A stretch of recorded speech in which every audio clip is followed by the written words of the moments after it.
ये 6 अक्टूबर की कहते हैं बात है। मेरे मामा ससुर और हस्बैंड दोनों को डरा धमका के लेके गए और ले जाके कहते हैं कचहरी में साइन करा लिए। 20 लाख में ये प्रॉपर्टी कहते हैं एग्रीमेंट किए हैं। अभी रजिस्ट्री नहीं हुई है हालांकि, लेकिन उसके बाद जब मैं यहाँ पे आई तो देखिए सामने कब्जा हुआ था। मैं इनको पूछी तो ये तो डर के मारे कुछ बता ही नहीं रहे थे। फिर जैसे तैसे मेरे को समझ में आया कि कुछ गड़बड़ है। प्रेशर करने से फिर बताया कि इन लोग बैठा के लेके गए थे, साइन कराए किसी चीज में, और इनको प्रॉपर्टी के बारे में कोई नॉलेज था ही नहीं। तो मैं बोली कि ठीक है। फिर मैं कचहरी से निकलवाई एग्रीमेंट की कॉपी। 1 से 1.5 महीना मेरे को उसमें लग गया क्योंकि इन लोग कॉपी भी दबवा लिए थे। और उसके बाद से मैं दौड़ रही थी सर, कहीं पर एफआईआर नहीं हुई थी। और उसके बाद सफदर अली का जब मकान टूटा तो मीडिया की मदद से ही मेरी कहते हैं एफआईआर हुई। और एफआईआर भी ऐसी हुई कि कोई ऐसी धाराएं नहीं लगाई गई जिसमें उनको उठाया जा सके। मेरे ही देवर को अक्यूज बना दिया गया। ओम प्रकाश सभासद नगर जो है उसको भी अक्यूज बना दिया गया। और जितना सपोर्ट कर सकती थी कहते हैं पुलिस आज तक कर रही है सर, कोई कार्रवाई नहीं हो रही है उनके ऊपर में। और जब कहते हैं असद एनकाउंटर के बाद से इन लोग गायब हैं। अब देखिए सर क्या होता है। तो ये कौन लोग थे जिन्होंने प्रॉपर्टी पूरा अपना कब्जा? सर ये अतीक के कहते हैं गुर्गे ही थे, जो कहते हैं वकालत का कहते हैं काम करते हैं। समझ लीजिए काला कोट पहन के ये सारी चीजों को अंजाम देते हैं। और मेरे ख्याल से 20 मामले हैं इसके ऊपर। जो रणविजय सिंह है और उसका जूनियर है मोहम्मद आसिफ, जो आया था हमको और अपने आप को अतीक का गुर्गा और गद्दी बताता है, क्योंकि वो भी बख्शी मोड़ा का है। तो बहुत ईजी होता है विश्वास करना इंसान के लिए, और गद्दी भी है जात से। तो उसी का फायदा उठा के अतीक का आदमी बोल के वो डरा धमका के कहते हैं ये सारी चीजें किया। हालांकि रणविजय सिंह को तो हम लोग जिस दिन क्या बोलते हैं ये एग्रीमेंट हुआ है उसके बाद में हम लोग ना कभी देखे हैं ना पहले देखे थे। वो हमेशा यहाँ पे आता था और यहाँ पे दिन भर बैठता था। चैम्बर बना रखा है। अब क्या बोलते हैं सर, हमारे पास तो पैसे हैं नहीं। अब जो करोड़ों की प्रॉपर्टी कहते हैं कब्जा करेगा वो कुछ लाख रुपए फेंक सकता है, लेकिन जिसका करोड़ों का कहते हैं जायदाद कोई ले लिया हो तो उसके पास तो क्या ही रह जाएगा, कुछ नहीं होगा। तो जिसके पास पैसे हैं उनका काम होता है, जिनके पास नहीं है उनका नहीं होता। किस तरह से डराया क्या बताया आपके हस्बैंड ने? क्या बोला? सर मेरे हस्बैंड कहते हैं यहाँ पे अकेले थे और मैं रायपुर में कहते हैं थी। मेरा गाड़ियों का काम है, तो बोले कि तेरी बीवी कहते हैं रायपुर गई है, वहाँ से उठवा ली जाएगी। तो चुपचाप बैठ के चल करके मेरे मामा ससुर इनको बैठा लिए। और हमेशा ये था कि एक डर लगा रहता था, क्योंकि मामा ससुर भी अपने दोस्त यारी में जाके बैठते थे, क्योंकि उनको दिखाई सुनाई देता नहीं। तो वो कहीं पे भी बोलोगे कि चल करके, अभी तो हम लोग समझा दिए कि किसी के साथ बैठ के जाना नहीं है। कोई बोल देगा कि हाँ तेरे भतीजे लोग बुला रहे हैं, भांजे लोग बुला रहे हैं, उनको उठा लिए। तो एक अलग सा डर वो भी है। और मैं भी बाहर काम करती थी तो इनको डर लगता था कि वहाँ पे कुछ ना हो जाए। और ये इतने ज्यादा मानसिक रूप से ना इतना परेशान हो चुके थे कि मेरे को खुद नहीं बता रहे थे कि क्या हुआ है। हमारे बीच में बहुत लड़ाई झगड़े भी हुए यही चीज पता करने के चक्कर में। और आखिरी में पता चला कि क्या हुआ है ये तो इनको खुद नहीं मालूम था, क्योंकि अगर एग्रीमेंट है तो ये एग्रीमेंट के लिए तो एलिजिबल ही नहीं थे, क्योंकि इनका नाम चढ़ा हुआ नहीं है प्रॉपर्टी में। मालिक के नाम पे सिर्फ ये है। वो इतना दिमाग लगा लिए कि क्या बोलते हैं बस साइन कराना है करके किसी को भी साइन करा लो, प्रॉपर्टी लिखवा लो।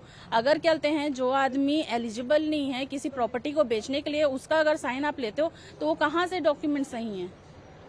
तो कितने की प्रॉपर्टी सर, कितने में इन्होंने ली थी? मतलब किस तरह से क्या किया? सर इसका कहते हैं जो नॉर्मली जो गवर्नमेंट रेट रहता है वो 1,65,90,000 कुछ रुपए है। और अगर कहते हैं मार्केट वैल्यू की बात की जाए तो 2.5 करोड़ के आसपास की है। आप जगह खुद दे सकते हैं सर, इतनी बड़ी प्रॉपर्टी कोई 20 लाख में लिखेगा नहीं।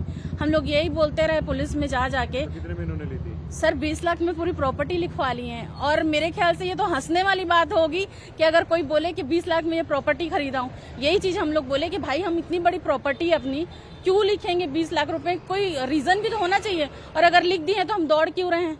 तो पुलिस वालों को साक्ष्य चाहिए। साक्ष्य अपन क्या ही दे सकते हैं सर, कब्जा हुआ है वो देख लीजिए आप।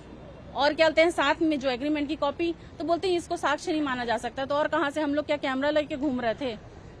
तो क्या कितना डर था? क्योंकि जिस तरह से माहौल था, जैसे आप कह रहे कि धमका रहा आपको करने के, क्या डर? सर ये तो आप लोग डर तो हमेशा ही बना रहा सर। ये जो सामने जो चैम्बर बना है उसके सामने मैं आके इनसे बोली कि आप कैसे कहते हैं किसी की प्रॉपर्टी 15-20 लाख रुपए में लिखा सकते हो, जब मेरे को एग्रीमेंट का पता चला तो वो मेरे को जान से मारने की धमकी दिया। तब रोड यहाँ पे पूरी जाम हो गई थी, 70-80 लोग इकट्ठा हो गए थे। उसका कहना था कि क्या बोलते हैं छत्तीसगढ़ से आई है, यूपी में दफन होगी, ज्यादा बात मत कर, हमारे यहाँ ऐसा ही चलता है। तो मेरे को पता नहीं था यूपी में ऐसा ही चलता है। अभी तो ये चल रहा है जिस तरह से अतीक की मौत हुई है, जी। उनके भाई की मौत हुई है, तो अब आप इस पूरे प्रकरण में क्या कहेंगे? क्या किस तरह से आपको क्या उम्मीद है तो? सर क्या बोलते हैं, अब कम से कम उम्मीद है कि हमारी ज़मीन वापस मिलेगी, शायद वो डर से चले जाएं। लेकिन एक डर ये भी है कि अतीक के जो गुर्गे हैं, यानी वो आज के तो हैं नहीं, कब से क्या बोलते हैं ये काम कर रहे हैं। अतीक का जो बीज बोलते हैं, जो बोया गया था, आज पेड़ बन चुका है। यानी अपने आप में वो इतने शक्तिशाली हैं कि कुछ कहा नहीं जा सकता। लेकिन उम्मीद है कि जब अतीक जैसा आदमी जा सकता है तो फिर इन लोग तो कुछ भी नहीं है उसके सामने। उम्मीद है कि आपको जी इंसाफ बिल्कुल मिलेगा? बिल्कुल इंसाफ मिलेगा, उम्मीद है।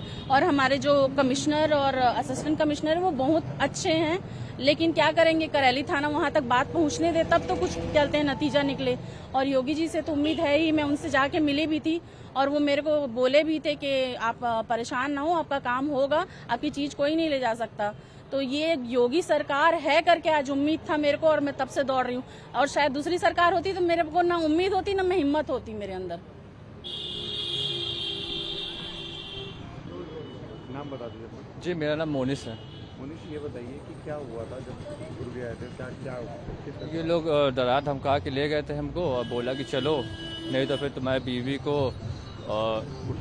मार देंगे, ये कर देंगे। तो इन लोग यहीं घर ही से उठा के हमको, हमारे मामा को ले गए थे कचहरी।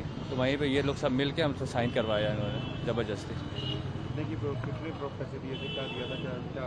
इन्होंने कुछ पैसे नहीं दिए, इन्होंने 15 लाख का चेक दिया था और चेक के बाद इन्होंने जो 13 लाख था कैश ले लिया, इन्होंने वापस नकदी ले लिया निकलवा के हमसे। तो आपको क्या उम्मीद है कि अब तो उम्मीद लग रही है हमें कि हो जाएगा।